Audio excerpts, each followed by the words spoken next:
Welcome to today's installment of Conversations with Andres Ilves. With me today is Brigadier General in the Reserves, Yossi Koopervasser, who's the head of the Jerusalem Institute for Strategy and Security.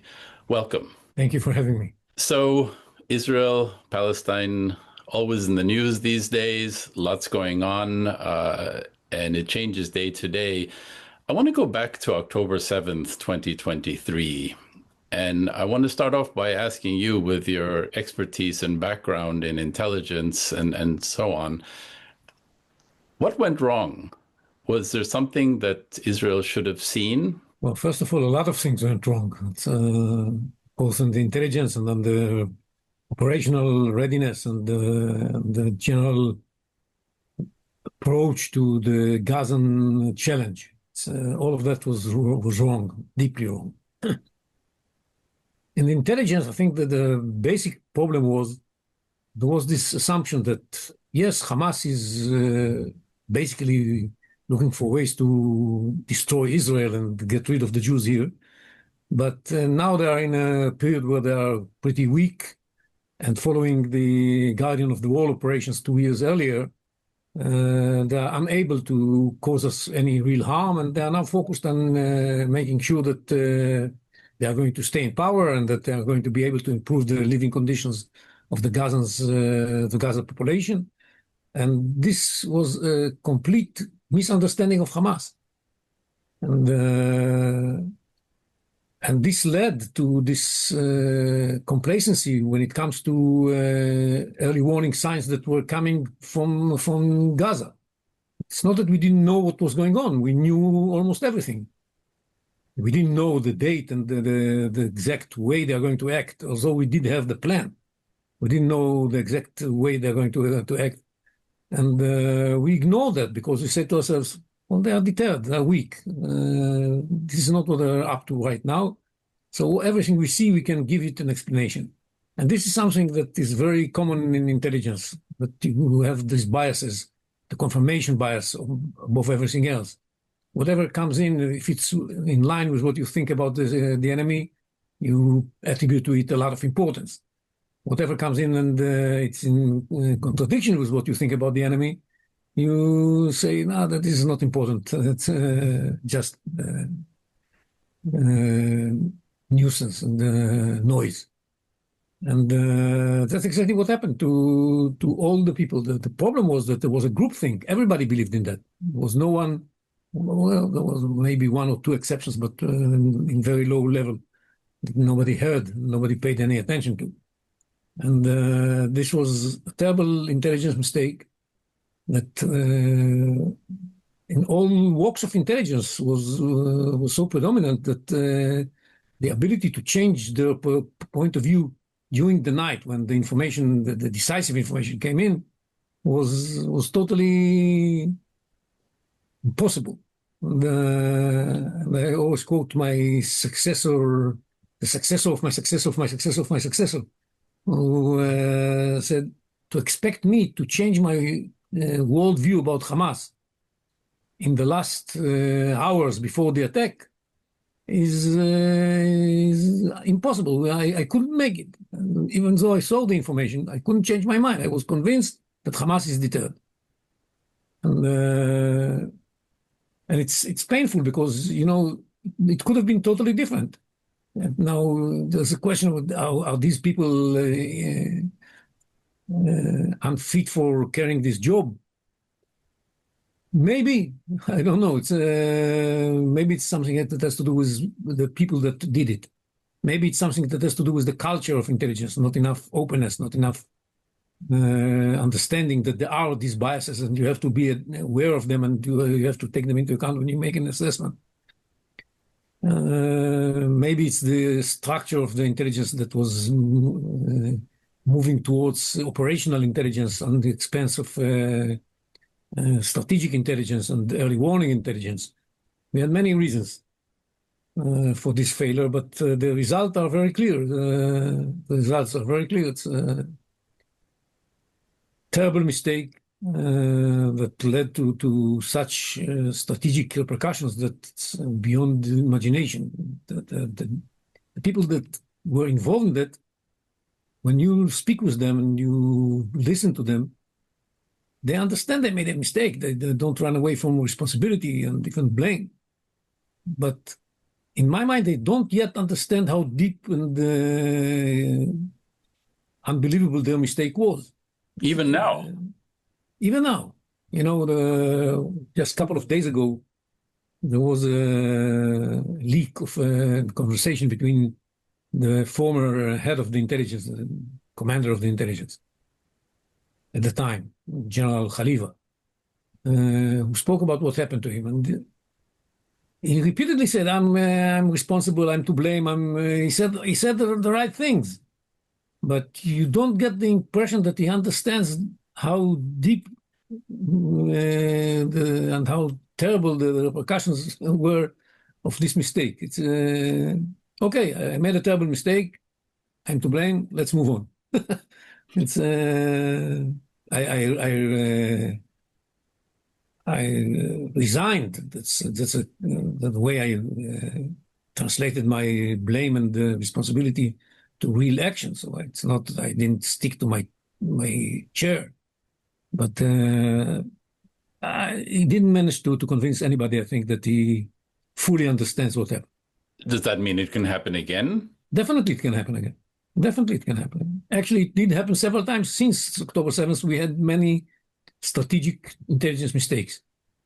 So, for example, nobody thought that Assad is going to fall the way it failed. And many other small issues, smaller issues, but also of strategic importance, were not foreseen by the intelligence.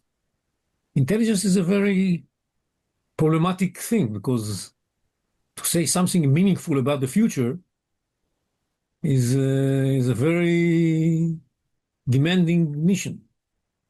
And human beings have difficulty in doing that. It's not in physics. In physics, you can say, okay, the sun is going to come up in the east tomorrow at 6:22. But to say that the terrorists are going to appear at 6:29, 3,000 of them in 60 places where they're going to cut the fence simultaneously. And some of them are going to come with hang gliders. Some of them are going to come from the sea. And it's you have to, as the 9/11 investigation committee said, you got to have the ability to imagine. The failure of imagination can cause a terrible result. And these people that were in place didn't have the capability to imagine. What I'd ask then about that is that for many countries, there's going to be a security threat, but it's not always clear where it might come from. For example, you mentioned the 9/11 Commission. It clearly was not, well, perhaps one could have anticipated something similar happening, but that attack was less clear, the location and so on. For Israel, it is one of the countries in the world that has the clearest security threat, and the geography is small. The security threat can be pinpointed. So I am curious about how it can not be clear where it's going to come from. Then it's just a matter of the timing, because there shouldn't really be any surprises. You know, the intelligence wrote several papers, the same my replacement that I mentioned before. He wrote 3 papers to the government, warning about, giving them a strategic warning that because of the growing tensions inside Israel and because of many other reasons, the probability of some attack against Israel is growing considerably, and this is a strategic warning. It couldn't be it wasn't in a position to say on the 7th of October or anything like that, but it was a growing threat. But even he, in his papers, in those 3 papers he sent to the Prime Minister, said that the places where this can come from are the north, or from Iran, or from the Judea and Samaria area, not from Gaza. The only place he said that it's not going to happen from is Gaza. And I, by the way, wrote a paper in June 2023, 4 months before the war. And I said, yes, there is a chance of an attack, and it's not going to come from the north. It's not going to come from Iran. It's going to come from Gaza. And you should be aware of the fact that the terror attacks are going to come from Gaza. And they called for disarmament of Hamas. I said, let's initiate a military operation to disarm Hamas. I said, I know this is going to cost a lot of lives of soldiers. I know we don't have international legitimacy. I know we don't have even domestic legitimacy. We have to work on all of these things. And when we are ready to launch an attack against the Hamas in Gaza, in order to disarm them. Because I said, if we don't do that, what's going to happen is that the prices we are going to pay are going to be way bigger than those that we are going to pay if we launch an attack, preventive attack. And but the response I got from those who I sent the paper to was, what's the problem with you? Don't you know Hamas is deterred? No, Hamas is not deterred. Hamas is preparing an attack. And what I knew without having any sensitive information, these people could have known, because as I said, you have to imagine. You have to... I always, when I speak about this problem in intelligence, I quote Aristotle, who said that poetry, unlike history, is not saying what happened. And these people were too much involved in saying what happened. And it's about saying what should have happened. No, what should happen. And you got to be a poet. An intelligence person got to be a poet. You have to understand what has to happen, because the enemy is not going to tell you in advance, tomorrow I'm going to carry out an attack. It's going to make its utmost in order to deceive you. So from a security perspective, what are the red lines for any post-war governance plan in Gaza? For example, there's a proposed plan that involves a Palestinian civilian government and an Arab-led security force. Does this satisfy Israel's security requirements? I think what has to happen in Gaza is that we keep the contours of Gaza. We have to keep a presence in the Philadelphia corridor, separating Gaza from Egypt, to make sure that no arms are smuggled from there. Should keep control of the sea, to make sure that this is no maritime arms smuggling takes place. And we should take care of the perimeter that separates between Israel and Gaza, and make sure that everything that goes into Gaza is going through Israeli scrutiny, to make sure that no weapons come in. And we should, because all these efforts are going to be partially successful, we should also keep in our hands the responsibility for thwarting terrorism inside the Gaza Strip. And Hamas, on the other hand, should be totally removed from power and disarmed. And then Gazans can, once this is going to take a while before Gazans are going to be convinced that Hamas not only is disarmed and removed from power, but is not coming back. Once this is going to happen, then we shall be able to deliver the responsibility for Gaza to Palestinian hands. And they are probably going to be supported by the international community and by the moderate Arab states. That's fine with me. But first of all, we have to make sure that Hamas is disarmed and deprived from its capability to govern Gaza. And then wait a little bit so that the Gazans will understand that this is the new situation that will prevail in the future for a long time. Only then we can move forward towards having anybody else take responsibility for Gaza. So what would that look like on the ground, a continued IDF presence, you're saying? Yes, it's for I don't know how long exactly, but for a certain period of time, the IDF should be in charge. And then we can hand the responsibility for Gaza to Palestinians together with international and Arab forces. So that's going to be the idea that we are going to do it without the problem in Israel, that we want to have a free lunch. That's I mean, I understand why people want to have free lunch. It's cheap and it's tasty, but it's difficult to get it. We want to see a new government in Gaza without making sure that we control the Gaza Strip really, and that this new government will come and take care of security business while we are out. It's a wishful thinking. I don't think it's going to happen. We know Hamas refuses to accept it. And if we don't end up with removing them from power by force, they are not going to volunteer to give up. Or at least they have to be convinced that we are going to remove them by force. That's the optimum. If they are convinced that we are going to remove them by force and they are ready to disarm before we actually do that, maybe this is going to be the best case scenario. But we cannot be assured that this is really going to happen. So today, a proposal attributed to the Egyptians that they are ready to take care of disarming Hamas. The Hamas will disarm and give them the arms. First do that, then let's find somebody who's going to take care of Gaza. What they want to do is to take care of Gaza, and they promise that Hamas is going to disarm. That's, I doubt, is going to happen. So this transitional government that has been mooted of Samer Huleli kind of being a governor of Gaza and so on, you don't have put a lot of store in that? Not at this point. Maybe in the future, if we are sure that Hamas was disarmed and this is out of power and is not coming back.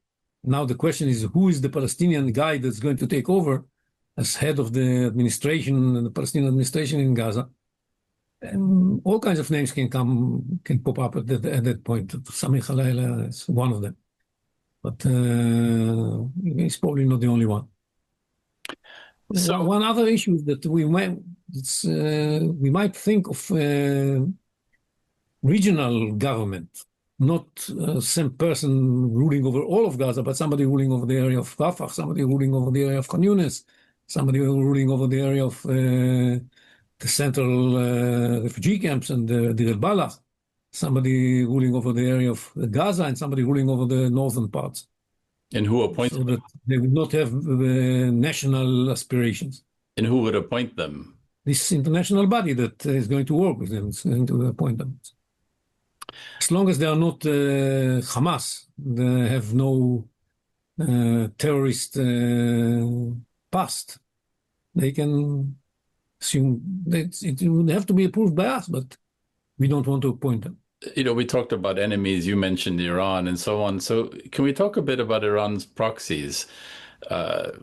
Basically, the so-called ring of fire. Do you think that that's still Iran's strategy? Obviously, Iran's position has been weakened, but it's still present. And what do you see, especially after the 12-day war and what happened with Hezbollah and so on? Where do you think the Iranian threat and proxy threat now stands vis-a-vis Israel? Well, basically, I don't think the Iranians right now have a strategy. They were under such a shock that it's very difficult for them to come up with a strategy. They work out of inertia. I mean, you see Larijani going to Lebanon trying to save Hezbollah from being disarmed. He knows that this is what is expected from him, but he understands that the situation with Hezbollah is totally different than what it was before the war. Same is the situation with Assad that is not there anymore, and the entire connection between Iran and Hezbollah in Lebanon is shattered. And Assad was important from any other context, and he's not there anymore. And the militias in Iraq have stopped trying to harass Israel, and launching UAVs to attack it. And there's one place still standing, that is the Houthis in Yemen. That's nice, and the Iranians send them a lot of weapons. But all the rest is totally out of order. There can't be any strategy that is built on Hezbollah and Assad and other, even Hamas. Hamas is unable to really threaten Israel right now.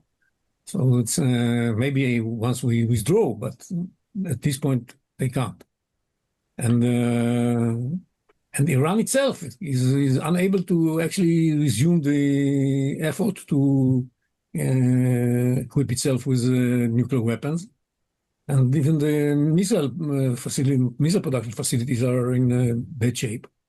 So it's the entire strategy is in shambles. So it's very hard to come up with a strategy. They still stick to the old, what they remember from the old strategy, which is not necessarily relevant for today. And what we are seeing in Iran, because of that, is that gradually the reformists within the government are raising all kinds of new ideas. You know, there was a paper by Jawad Zarif this last few days about the need to adopt a new policy, a new strategy. Rouhani is speaking, the former president, speaking about the need to adopt a new strategy.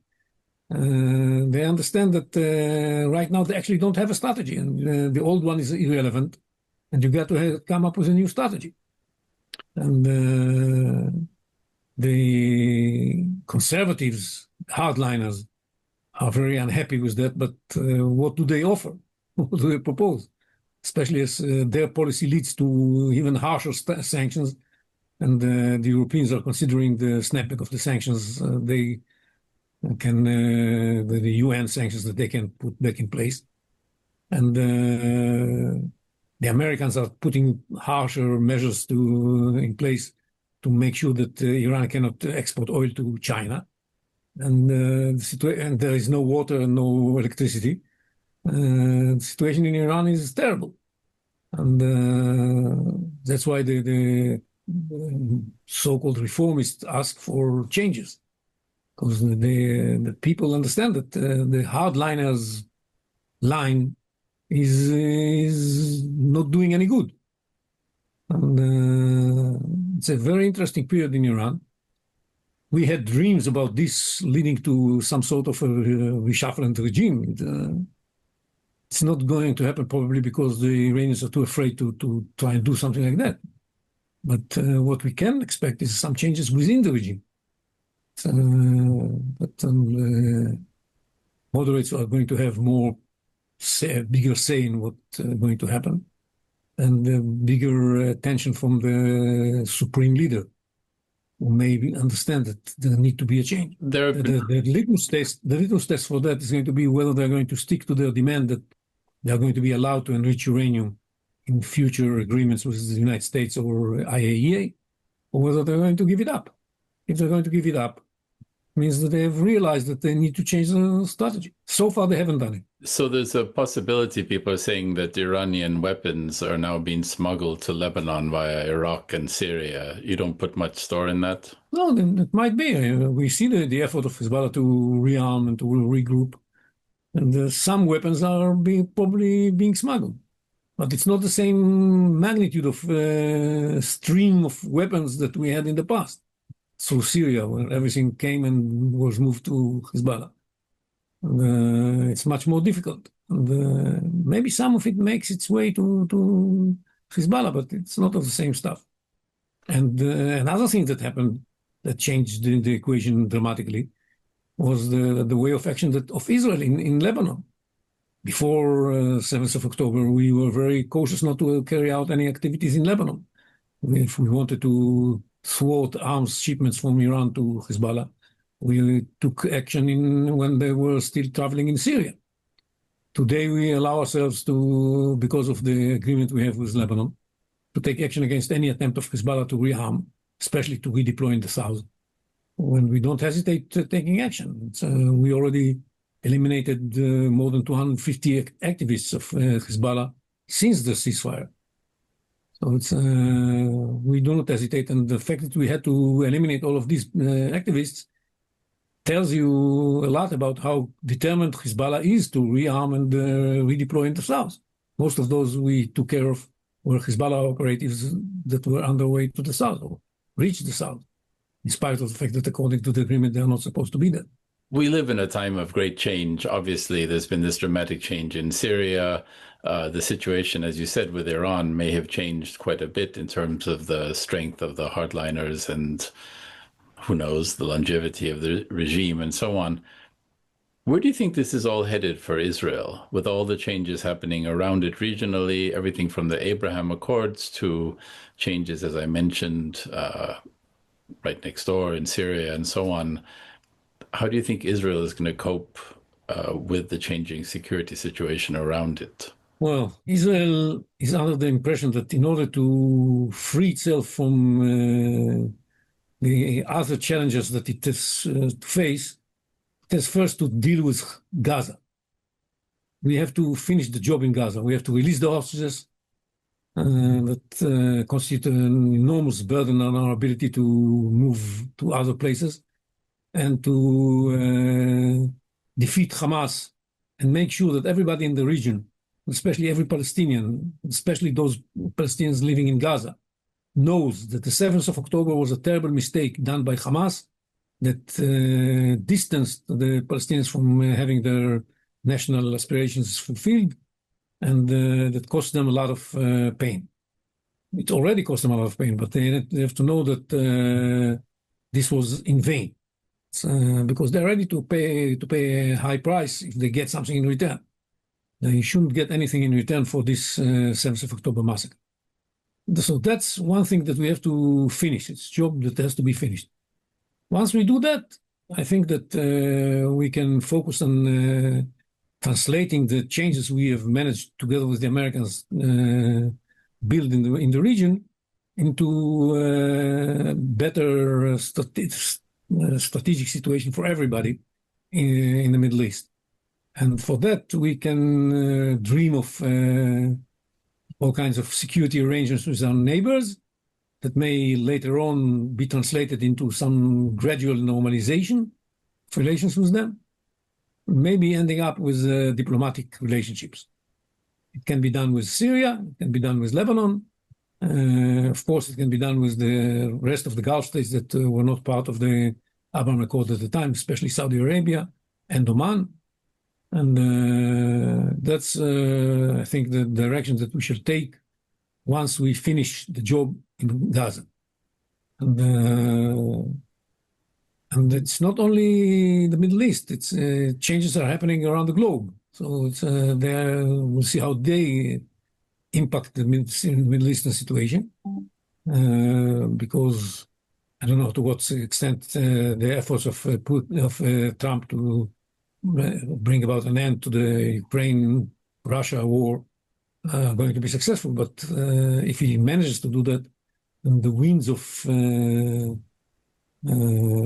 peace might reach the Middle East, the wind of stability. And I hope so. I sincerely hope so. Anyhow, we all understand that the state of mind we were in until 7th of October, state of mind that, oh, what are we going to do about the Iranian threat? What are we going to do about the Iranian octopus? What are we going to do about all those proxies of Iran? What are we going to do about the Iranian nuclear project that is getting closer and closer to fruition? This was the state of mind of everybody in the Middle East, and especially in Israel, in the days preceding 7th of October. This is gone. And nothing new has yet emerged, but there's a good chance for us, once we finish the job in Gaza, to help the Middle East form a positive situation that is going to be translated into prosperity and peace. There's one element that we still have to deal with, and this is the Muslim Brotherhood beyond Gaza, because they still have their own mind about how the Middle East should look like. And we see it both in Syria. The new regime is an outspring of the Muslim Brotherhood, or the even harsher, more radical Islamists. And we see it with the Turkish leadership that is also very close to the Muslim Brotherhood. And we see it with Qatar, that is also supporting the Muslim Brotherhood. So there is a camp here that has a different view of Saudi Arabia, United Arab Emirates, Egypt, Jordan, many other Arab states, and Israel and the United States that seek stability and prosperity. this camp is not necessarily for stability and prosperity, and we shall have to see what's going to be done with them. But I hope we can co-opt them into this stability future, stable future that we have in mind. So you mentioned finishing the job in Gaza. I want to ask you, it's clear that there are divisions in Israeli society about how to pursue that. Where do you think that's headed? Because it's not clear that there's unanimity about how to end the war in Gaza. Well, unanimity and Israel are things that never go together. It's, we are divided, but we have a government, and they have to decide. And we see a lot of attempts to put pressure on the government, but the government is not really impressed by that. And yes, there are those who think that we should end the war now just in order to release the hostages and allow Hamas to stay in power, and some other day we'll come back to Hamas. The government doesn't think so, and the government calls the shots, and not the demonstrators wherever they are, and regardless of how much noise they make. That's the political system in Israel, where there are going to be elections in a year time, or maybe even shorter time. And we shall see who's going to win the elections. That's the most important thing. We have a system that allows us to take decisions and to implement them. And I guess it's going to work in the future as well. I think personally that allowing Hamas to stay in power is a mistake. We have to we have already paid such a heavy price.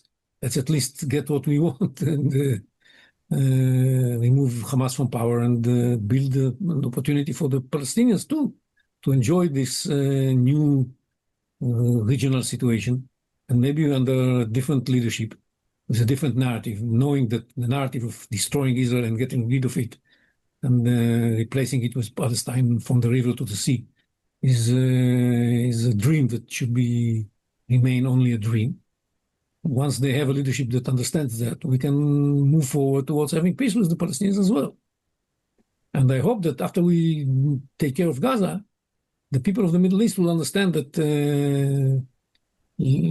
being captives by the Palestinian issue to prevent them from enjoying better stability, better prosperity, and peace with Israel, that this is going to be such a tremendous source of well-being for everybody around us is a mistake. The Palestinian issue cannot be solved tomorrow morning. This trend of countries recognizing a Palestinian state is not going to have any impact on the situation on the ground. The situation on the ground is going to stay the same. If at all, it's going to encourage radical Israelis to take counter steps that are going to make the situation even more complicated. So God knows what's going in the minds of people like Macron and Albanese and Khan in Canada and Starmer in the UK. What do they think? These people are really beyond my understanding. I understand they really are upset to see Palestinians suffering. Okay, but the tool they chose in order to show their unhappiness is really strange and just worsening the situation here. Brigadier General Yossi Kooperwasser, thank you very much for your time today. Thank you.